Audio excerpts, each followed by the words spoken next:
Viral Korean recipe, তাও কিনা খেয়ে দেওয়া মাত্রই গলে যাবে, তাও কিনা ঘরে থাকা সাধারণ মশলা দিয়ে। আসসালামু আলাইকুম, কেমন আছেন সবাই? আশা করি আল্লাহর রহমতে সকলে ভালো আছেন, আমরাও আলহামদুলিল্লাহ ভালো আছি। তো আজকে আমি নিয়ে আসলাম কোরিয়ান রেসিপি, মজাদার একটা রেসিপি। এটা এতটা মজার এবং লোভনীয় যে মুখে দেওয়া মাত্র মিলিয়ে যাবে।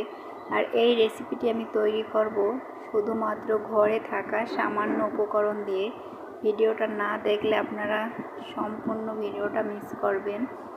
আর এত মজাদার একটা রেসিপি যে এরকম ঘরে থাকা সাধারণ উপকরণ দিয়ে তৈরি করা যায়, আপনারা না দেখলে বিশ্বাসই করবেন না। তো চলুন কথা না বলে শুরু করি এই মজাদার রেসিপিটি। তো মজাদার রেসিপিটি তৈরি করতে আমাদের প্রথমে যেটা লাগবে সেটা হলো আলু। তো আমি এখানে কয়েকটা ছোট সাইজের আলু নিয়েছি। তো আলুগুলোকে আমি এবার ছিলে টুকরো করে কেটে নিব। তো এই তো আমি এভাবে করে পাতলা করে টুকরো করে কেটে নিয়েছি। যতটা ছোট করে কাটা যাবে তত দ্রুত সিদ্ধ হয়ে যাবে। তো এবারে আমি আলুগুলোকে সিদ্ধ করার জন্য একটা পাত্রে দিয়ে দিচ্ছি। তো আলুগুলোকে আমি এই যে সিদ্ধ করে নেব। তো আলুগুলো আমি সিদ্ধ করে নিয়েছি, তো অতটা আমি ভিডিও করে দেখাইনি। তো আলুগুলো সিদ্ধ করে আমি এই যে একটা স্ট্যান্ডের উপরে নিয়ে এরকম চামচ দিয়ে প্রেস করলেই কিন্তু এটা হয়ে যাচ্ছে, কারণ আলুটা খুব ভালোভাবে সিদ্ধ হয়েছে। আর যদি এরকম ছাকনার উপরে রেখে যদি এরকমই করা যায়, প্রেস করলে কিন্তু আলুটা একেবারে স্মুথ হবে, আলুর ভিতরে কোনো গুটি গুটি দানা দানা ভাব থাকবে না। আর আপনাদের যদি সুবিধা হয় সেক্ষেত্রে কিন্তু এরকম একটা আলু মেশার দিয়েও কিন্তু মেশ করে নিতে পারেন। তবে আমার কাছে এই ছাকনার উপরে রেখে করলে পরে এটা একেবারে স্মুথ হয়ে যায়। তো আমি এজন্য এটার উপরে এই যে চামচ দিয়ে এরকম করে প্রেস করে করে আলুগুলোকে, পুরো আলুটাকে ম্যাশ করে নিচ্ছি। তো প্লিজ আপনারা কেউ ভিডিওটা স্কিপ করবেন না, আপনারা দেখতে থাকুন এই এত দামিও এবং লোভনীয় একটা রেসিপি আমি কিভাবে ঘরে থাকা সাধারণ মশলা দিয়ে তৈরি করে দেখাই। আর এটা যে এতটা মজার এবং লোভনীয় আপনারা তৈরি না করলে বুঝতেই পারবেন না। তো এই তো দেখুন আলুগুলো আমার সব ম্যাশ করা হয়ে গেছে। আর আলুগুলোকে আমি এই যেরকম একটা বাটিতে তুলে নিচ্ছি। তো সম্পূর্ণ আলুটাই কিন্তু আমি ম্যাশ করে নিয়েছি। এই তো আলুগুলোর পিউরিটা আমি তৈরি নিয়েছি, বের করে নিয়েছি আলুটা ম্যাশ করে। দেখুন আলুটা কতটা স্মুথ হয়েছে। তো এবার আমাদের এখানে লাগবে সেটা হলো কর্নফ্লাওয়ার। তো এই তো এই রেসিপিটা আপনারা চাইলে ময়দা দিয়ে করতে পারেন, তবে সেক্ষেত্রে কতটা ভালো হবে জানি না। তো আমি এখানে কর্নফ্লাওয়ার আস্তে অল্প অল্প করে দিয়ে একটা ডো তৈরি করে নিচ্ছি। আমি দেখি কতটা লাগে। তো এই তো দেখুন আমি অল্প অল্প করে কর্নফ্লাওয়ার দিচ্ছি আর এই যে আলুর সঙ্গে মেখে নিচ্ছি। তো আপনারা চাইলে কিন্তু এখন এখানে লবণটা দিয়ে নিতে পারেন। তো আমি প্রথমে লবণটা দিতে আমার মনে ছিল না, তো আমি একটু পরে দিয়ে দিব। তো এই রেসিপিটা কিন্তু খুবই সহজ এবং এটা খুবই লোভনীয় একটা রেসিপি। তো দেখুন আমি কিন্তু অল্প অল্প করে ডো দিয়ে ব্যাটারটা তৈরি করে নিচ্ছি। তো আমি এই যে এখানে পরিমাণ মতো লবণ দিয়ে দিলাম, দিয়ে এই যে দেখুন ডোটা আমার মাখা হয়ে গেছে। তো আমি এখান থেকে এই যে একটু একটু করে ব্যাটার নিয়ে এই যে এরকম করে গোল করে নিচ্ছি। তো আমি প্রথমে বুঝতে পারি নাই যে এটা কীভাবে করব। তো পরে হঠাৎ করে আমার মনে আসছে যে এটা এভাবে করলে দেখতে সুন্দর হবে, আর এটা হয়তো এভাবেই করে। তো আমি প্রথমে বুঝতে পারিনি দেখে এই যেভাবে করে গোল করে তারপরে হাত দিয়ে চেপে চেপে দিচ্ছি। তো এই তো দেখুন, তো আসলে এরকম হবে না, আমি দেখিয়ে দিচ্ছি একটু পরে। তো আমি সবগুলো একটা প্লেটে এরকম করে গোল গোল করে নিচ্ছি আগে। তারপরে এটা কিন্তু খুবই সহজ তৈরি করা। আমি যেহেতু প্রথমে বুঝতে পারি নাই, তো এই জন্য আমার এরকম হচ্ছিল, মাথাতে আসছিল না যে আমি কিভাবে এটা করব।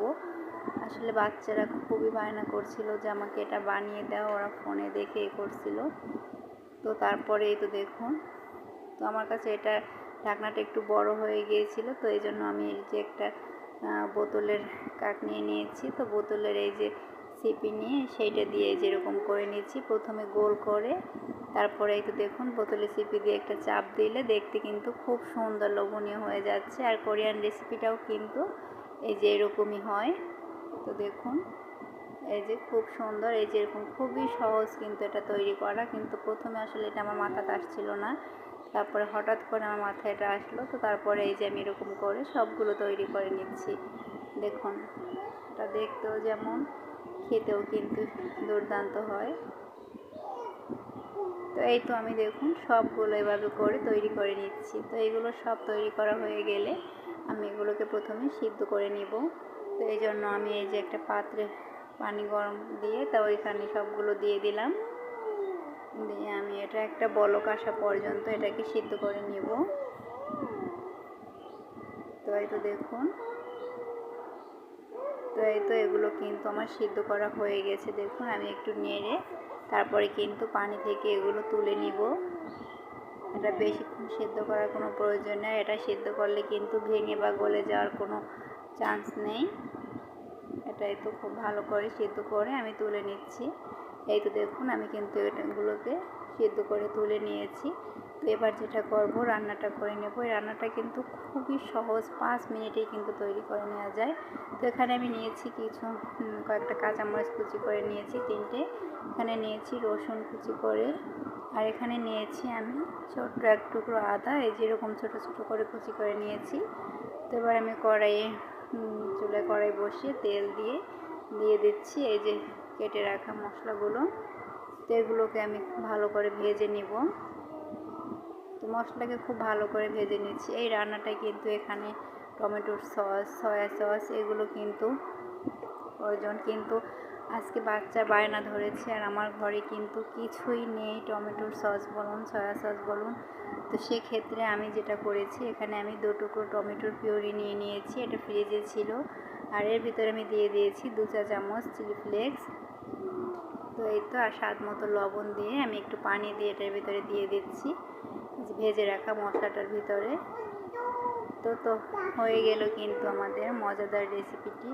তো এই তো মশলাটা দেখুন, এবার খুব ভালো করে মশলাটা কষিয়ে নিতে হবে। তো আপনারা চাইলে কিন্তু এখানে টমেটোর সস এবং সয়া সস দিয়ে তৈরি করে নিতে পারেন। তো যেহেতু আমার কাছে আজকে কিছুই ছিল না, তো আমি সেই জন্য বাসায় থাকাই সাধারণ উপকরণ দিয়েই কিন্তু আমি এই মজাদার রেসিপিটি তৈরি করেছি। এটা কিন্তু খুবই মজার হয়েছিল। তো এই তো আমি এখন কিন্তু মশলাটাকে খুব ভালো করে কষিয়ে নিয়ে তারপরে সিদ্ধ করে রাখা সেই আলুর পিউরিগুলো এখানে দিয়ে দিচ্ছি, আলুর দিয়ে তৈরি নাস্তাগুলো। তো এই তো দেখুন, এটা কিন্তু রান্না করতে বেশি সময় লাগে না, 1 থেকে 1.5 মিনিটের মতো একটু এরকম করে নেড়ে চেড়ে তুলে নিলেই হয়ে যাবে। তো এই তো আমার কিন্তু রান্নাটা হয়ে গেছে। আমি এখন একটা বাটিতে তুলে নিচ্ছি। দেখুন কতটা লোভনীয় লাগছে, আর এটা এতটা মজার হয়েছিল বলবো, মুখে দেওয়া মাত্রই একেবারে মিলিয়ে যাচ্ছিল। দেখুন, তো দেখতেই পেলেন কত সহজে ঘরে থাকা সামান্য মশলা দিয়ে আমি কোরিয়ান মজাদার একটা রেসিপি তৈরি করে দেখিয়ে দিলাম। তো আজকের আমার এই ভিডিওটি কেমন লাগলো অবশ্যই কমেন্ট বক্সে জানিয়ে দিবেন। আর আপনাদের কাছে যদি একটু ভালো লেগে থাকে তাহলে প্লিজ একটা লাইক দিতে ভুলবেন না। আর ভালো লাগলে আপনার বন্ধুদের সঙ্গে শেয়ার করে দিবেন। দেখুন তো এটা কতটা মজাদার। তো আসলে রেসিপিটা যে এতটা মজার হবে আমি প্রথমে বুঝতে পারি নাই, যে এরকম সামান্য মশলায় যে রেসিপিটা এতটা মজার হয়। তো আপনারাও বাসায় এভাবে একবার ট্রাই করে দেখতে পারেন। তো আসলে বাচ্চারা যখন যেটা বলে সেটা না দিতে পারলে হয় না। তো বাচ্চাদের বায়নার জন্য কিন্তু আমার এরকম ঝটপট নাস্তা রেসিপি। আল্লাহ হাফেজ।